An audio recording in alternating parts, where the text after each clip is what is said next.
Good morning, everyone. So nice that you're all here. This session is going to be kind of interactive. I'm Ruth, Ronan, obviously. So I want to make sure that you all can find the chat and can contribute there. So if you could just do a greeting in the chat, greet each other, that would be great. That way I know that you're there. Excellent. That's good. Thank you. Awesome. Okay. So faculty who are new to online development often come to us, the instructional design team. They're a little confused about how time works in an online environment where they don't have a clock that they can kind of look at to gauge how much time is left. Can I get to this material or not? For for people who teach in a blended environment or a hybrid, where class time, they're still meeting sometimes during the semester, sometimes weekly, sometimes a few times during the semester. They also have a difficult time figuring out, the online workload versus the in-class time. So this session is about we're going to explore a couple of tools that are going to help faculty kind of figure out how time works in an online or blended setting. But it is still useful information for faculty that teach fully face-to-face, although none of us are doing that currently due to the pandemic. But then still, it is a good tool to understand how time works, particularly in the higher ed spectrum. So by the end of this session, you will be able to calculate student learning engagement hours for a typical semester course using the Carnegie unit hour. We're going to estimate the student workload using the Rice University course workload estimator. And you'll be able to apply the Planning Time Calculator Excel tool to determine if you are planning within the allotted time for your credit hours. So what is a Carnegie unit hour? It's also called a Carnegie credit hour. Does anyone know? You can type it in the chat.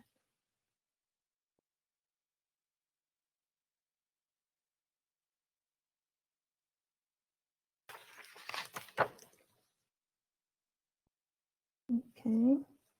I see people are trying to take a guess.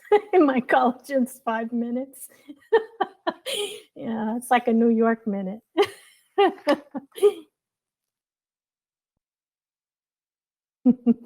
So 45 minutes. Yeah, that was like high school, right? 45 minutes. All right. So we're not talking about high school, the breakup of our periods. Period 1 is, 45 minutes kind of thing. And we're also not talking about island time or about a New York minute. We're talking about higher ed time here. So the Carnegie unit is really kind of an archaic way that time was measured. In the early 20th century, the Carnegie Foundation for the Advancement of Teaching developed a pension system for American college professors that applied the Carnegie unit to measure faculty workloads. Over time, this became the standard unit for determining class schedules in colleges and universities. Graduation requirements were determined on this because credit hours, how many credits do you need to graduate, and eligibility for financial aid as well as the faculty workloads. So this is an archaic system that is still used today. The Carnegie credit hour is 50 minutes long. This is the traditional measure of engaged academic time for 1 weekly credit hour of either instructional in-class time or time spent studying. So it's 50 minutes, and traditionally we have considered the time in class, those 3 hours, which are really 2.5 hours in class for 3-credit course is considered seat time. An additional amount of time, 2 to 3 hours for each credit hour, is allotted for studying. So students are expected to spend from 2 to 3 hours studying weekly, and this is also measured in the Carnegie time at 50 minutes for each hour. So for a 3-credit course, each week students should plan to study between 300 to 450 minutes, or 5 to 7.5 hours studying in a typical 3-credit course. No, it's crazy, isn't it? And we still do that today. So this is an example of a typical time allotment for in-class and out-of-class engagement. So we're kind of talking about the face-to-face part of it before we can get into how this impacts online instruction. So in a 3-credit course, you have 150 minutes with just 2.5 hours of clock time, and that's at 37.5 hours for the entire semester. And then for studying, if you have 2 hours, which is the minimum, they're taking 5 hours of study for your class for a 3-credit course, for a total of 7.5 clock hours. The problem is that when you're online, it's all seat time. Or you could even consider it all study time. It's all in the, it's taking place in one place. There is no real seat time. To make things even more confusing, there's no clear-cut agreement across higher ed institutions as to what constitutes instructional, typical in-class time in an on-grind course, and what are studying activities in the online environment. So it gets really, really confusing. So when you look at what happens in the online environment, you might consider some possible ways of putting time in these two buckets, instructional activities and studying activities. So perhaps watching a lecture or video might be considered an instructional activity. Using other media tools, synchronous activities, small group work and discussion boards, experiential learning activities, taking quizzes or exams. Those are the kind of things that happen in a face-to-face setting that you can consider, if you're doing the online version of those activities, might be considered instructional activities. For studying, reading text, articles, handouts, asynchronous activities, completing, such as watching videos and substance for learning purposes, completing a project or research, a paper essay, reviewing class notes, those kind of things fall into the bucket of studying activities that you might consider to be online as well.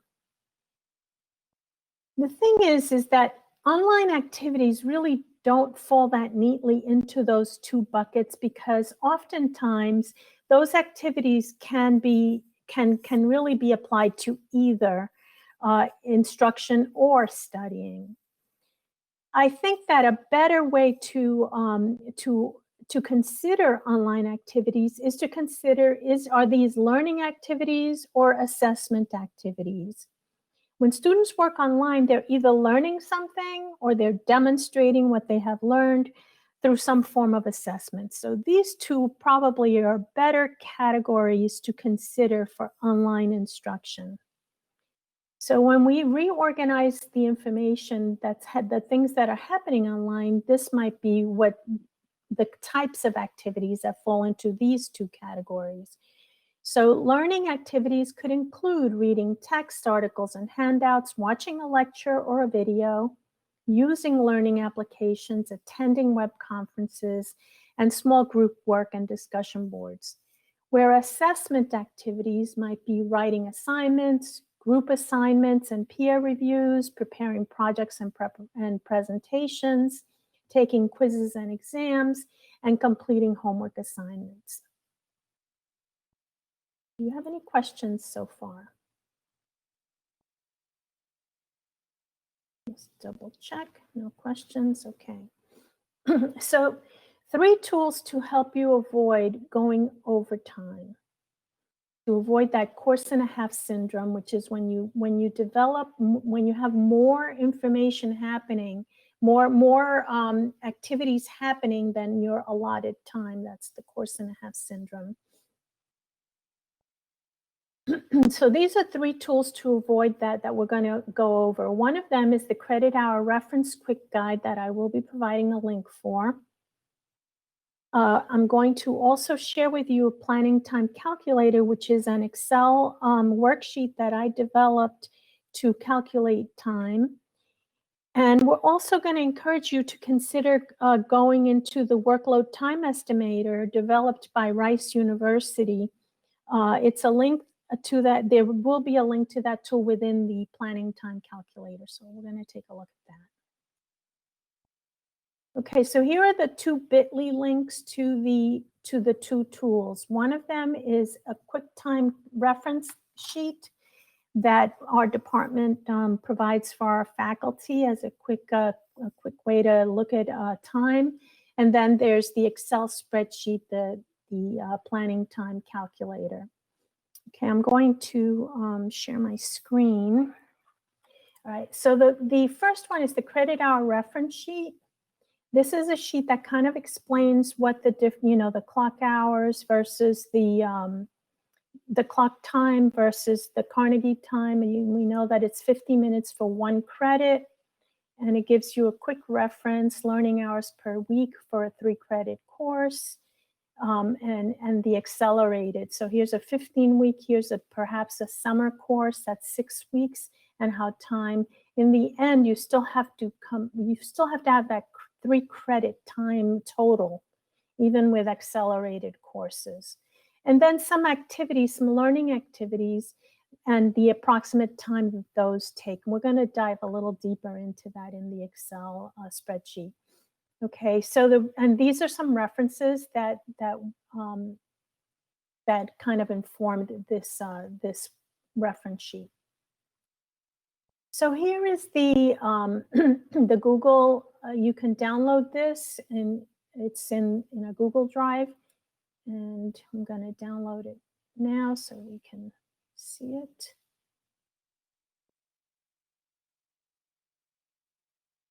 Okay.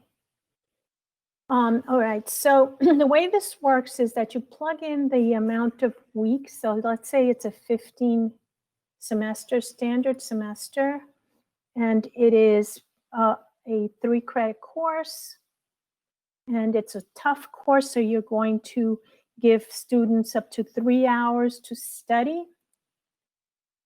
And what happens is that this calculates for this type of course, you should consider planning 2.5 hours of instruction and 7.5 hours of homework. So this is what we were talking about earlier for a 4-credit course.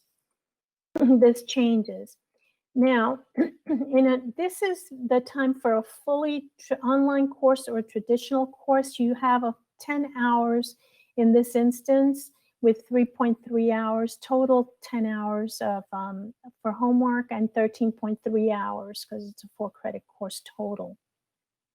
If it's a blended course or there's face-to-face time, you can put time here, and then that would indicate, let's say you met half the time, maybe 2 hours a week instead of the 4. So here it tells you how much time to plan for face-to-face activities and for online instructional hours. The second sheet takes the time that has been calculated on the first, and then you have an opportunity to consider what types of activities you want to have for your students. And here is the link to the Rice workload estimator. You'll notice that this is from Rice University, and they also use the Carnegie hour, 50 minutes. And with this, you can type how many. First, you begin with the number of pages that you're assigning. So let's say you were assigning 20 pages of reading. and it was, the page density was pretty dense information at 750, some new concepts, and you really want them to engage with the content. So this tells you that for this amount of reading, it's 2.86 hours out of class hours for work. If we plug this into the spreadsheet,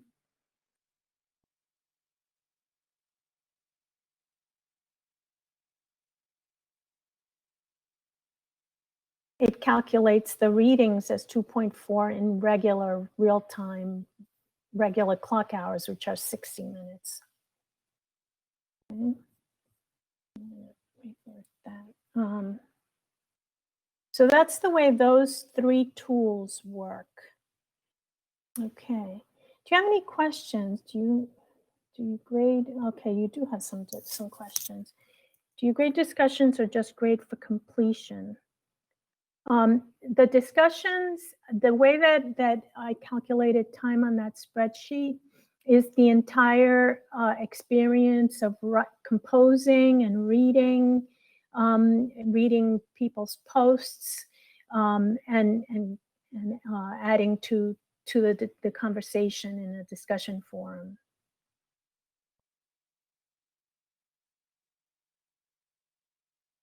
Yeah, I do everything. In the discussion, I do calculate both, and it can be used to take attendance. So the links are right here. Bit.ly QuickTime is for the guide, the quick reference, and Bit.ly Rutgers Time / Rutgers Time is the link for the Excel. Oh, and the work, and this is the RICE. Yes, thank you, Xenia. Yeah, the RICE workload estimator. Okay. So now I want you to give it a shot. I want you guys to download. It's Bit.ly Rutgers Time. It's hard to see here. Thank you for adding that, Joe. Bit.ly Rutgers Time. And we're going to do a little exercise. So what I want you to do is to consider, we're all going to do this together. I'll put my spreadsheet up. You're going to download and open the planning time calculator at bit.ly / Rutgers Time.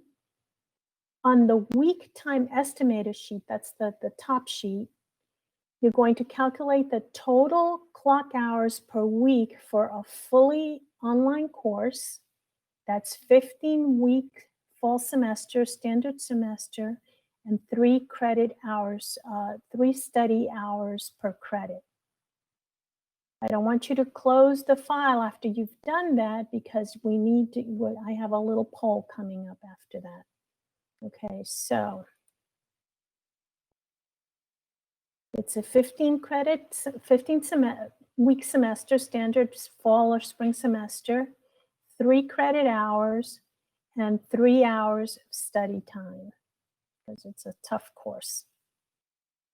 Okay, so you want to be doing this. Okay.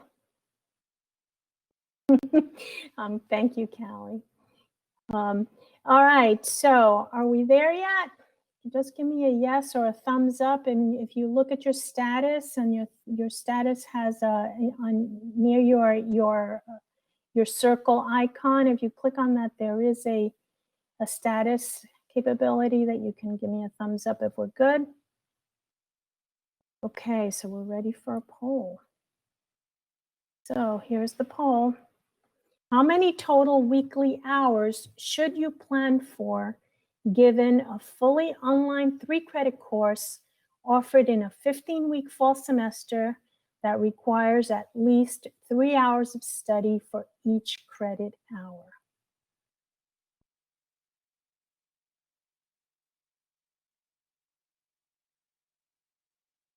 All right, I'll give you just another second to figure that out.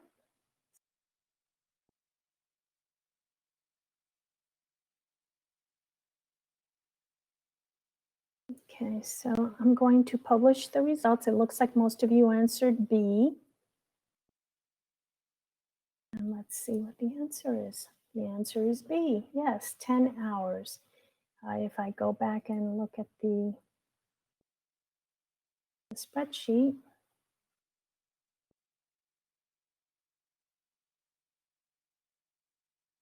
oops, am I looking at the wrong one? Oh, here's the one. Okay, yeah, 15 hours, 3 credit hours, 3 hours per credit for studying. It's a total 7.5 hours for homework, 10 hours total between instruction and homework. So in a face-to-face class, that would mean that you're meeting in class this much, but in a fully online class, you're planning for the full 10 hours. So we're going to be looking now at the other page, module time estimator, to continue this activity. So I'm going to stop sharing, go back to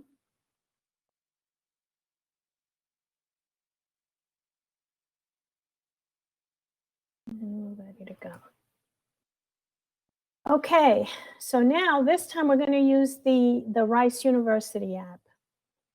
So using the same planning time calculator file with the previous calculations that we had, this time you're going to go to the second page, the module time estimator, and you're going to click that big red button to access the Rice workload estimator. We're going to calculate the amount of time of reading time for 50 pages of, let me just make sure I have this here, 50 pages of really dense information. So it's about 750 words with many new concepts. You want the students to understand this, so there's going to be some real thinking involved in on their part. So a lot of reflecting on what they're reading, and then it's a 15-week class. So we're going to do that now. Share. Here I am. I'm going to go to the Rice University estimator. They're going to be reading 50 pages. 750 words, so it's very dense. There are many new concepts. So I believe it's what I said. And you want them to understand. So it's estimated reading rate, 10 pages per hour, about 5 hours of class, hours of work. Okay, so let's go back and it's this one. I'm going to put 5 hours here. I'm going to stop sharing that now because now we're ready for the next question.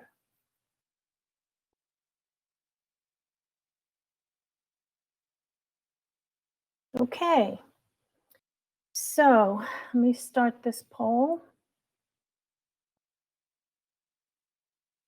How many clock hours will it take to read for understanding 50 dense pages with lots of new concepts in a 15-week course?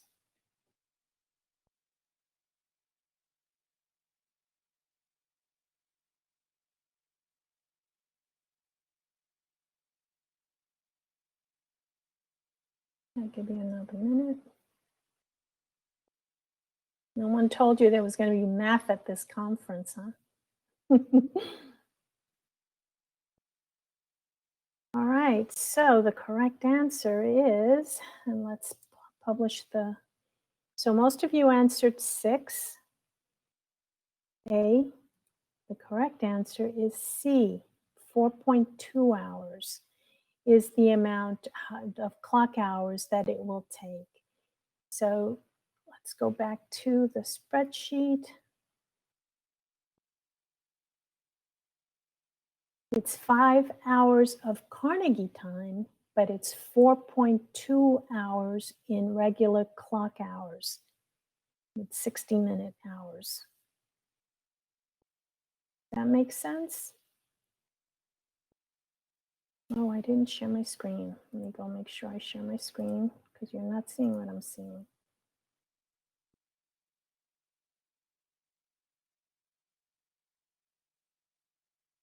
Okay, so it's 5 Carnegie hours from the Rice University app, but that calculates to 4.2 clock hours. See? Time this times the 60 minutes times 50 divided by 60 is 4.2. Any questions now? I see there's a lot of questions happening here, I think. Where does Rice say Carnegie hours? If you look on the Rice page, let me see if I see where it says 50 here. That's how I know that it's in 50-minute segments. They're measuring in 50 minutes as well.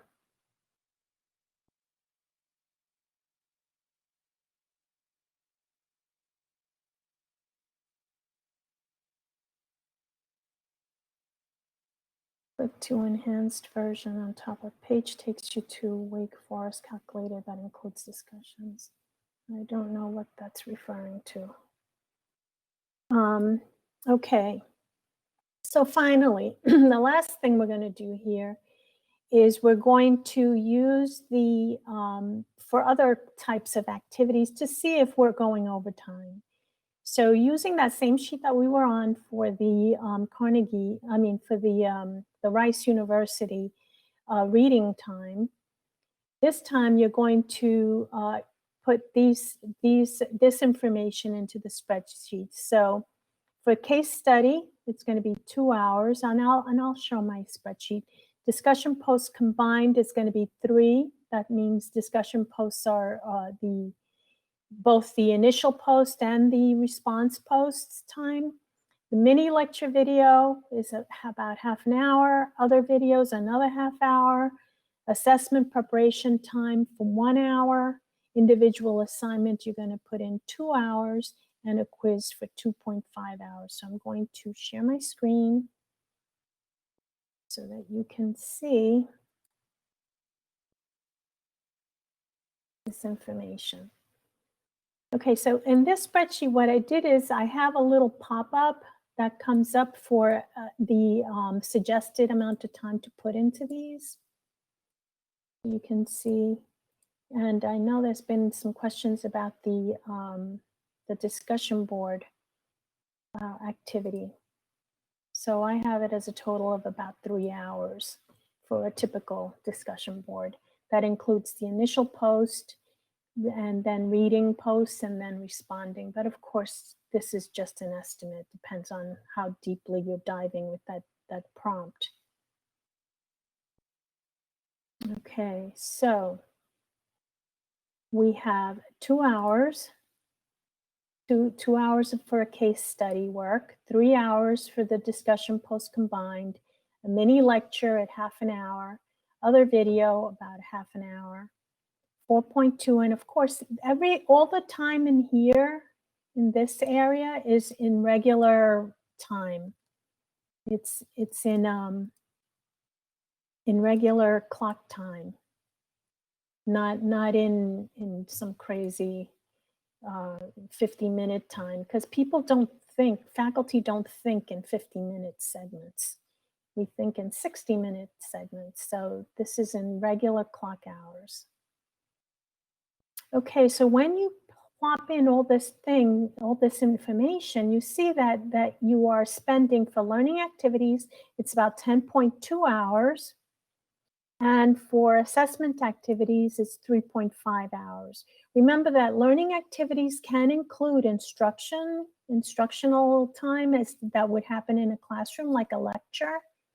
And it can include other types of group work that is typical in a face-to-face environment. That's why this is separated into learner and assessment, and we're kind of ignoring that 3 credit hour, 3 hour seat time in an online environment. We're combining the two. So when you look at this, Are we going overtime? So let's go back to the poll. This time I'm going to give you a yes/no question.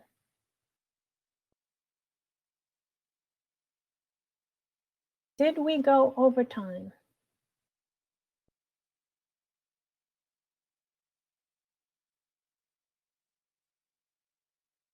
Okay, I'm going to publish the results. Looks like most of the people who responded said yes. And the answer is, well, what was the question? Given all your calculations, did you stay within your weekly allotted time? I shouldn't have asked it verbally, because yes would be if did we go overtime? No would be, sorry about that. No would be, did you stay within your time limit? And the answer is no, you did not stay within your time limit. The answer to did we go over is yes, we did go over. I'm going to share my screen and you can see. Should read my own slides is what I just learned. Here we go. Yes, we went over by 3.7 hours in regular clock hours.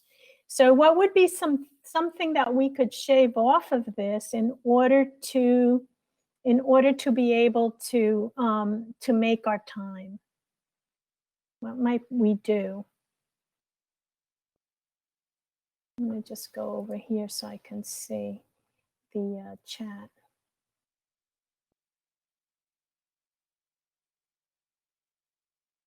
Right, so well, we did go over. What could we take off? What types of activities might we shave off of this in order to cut down the time? Well, maybe we could take off this video, right? That would bring us to, looks like we have too many things happening. We may need to get rid of this case study activity, or come up with a shorter activity somewhere. Maybe have instead of a shorter individual assignment at 1.5 hours. That give us, no, we're still going over. So you see, you have to really consider your activities and the amount of time that they're going to take to complete as you're doing this. Okay, I'm going to stop sharing now so that we can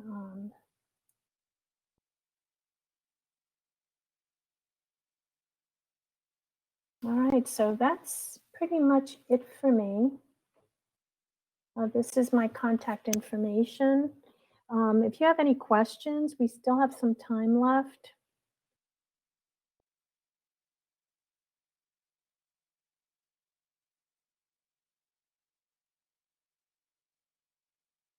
Okay, so Tina, if your discussions are very short, then you can consider it less time depending on the thing. Like if, for example, if all you're doing is, especially if you're grouping your learners into, you have a large class and you group the discussions into 6 people discussions or 12 people discussions, so that they have less reading to do, you might be able to cut back on the discussion time. And of course, introductions might take less time than, digging deep into the readings. When do you know when we are adding clock time versus Carnegie time? You lost me earlier. Okay, so let me just share my spreadsheet. Hold on a second.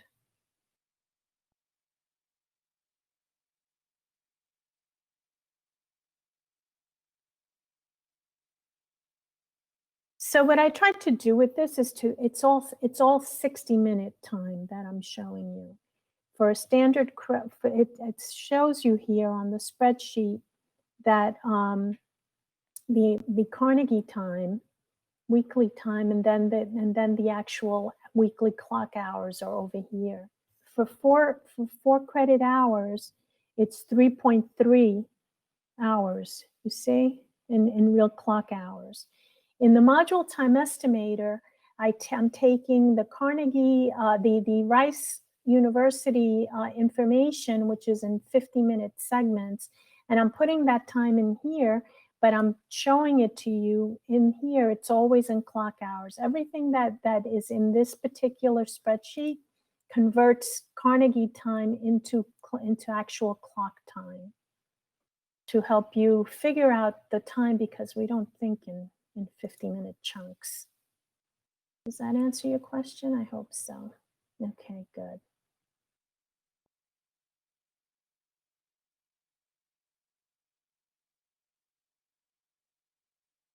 Thank you. Okay, thank you, Elizabeth. All right, I think that's it for me. If you have any more other questions, thank you for that resource. All right. I see a question here. In a hybrid blended course, are face-to-face hours not counted in the instructional activities? They shouldn't be. The time estimator is for the online work. So if I put in face-to-face time of 1 hour, that's giving me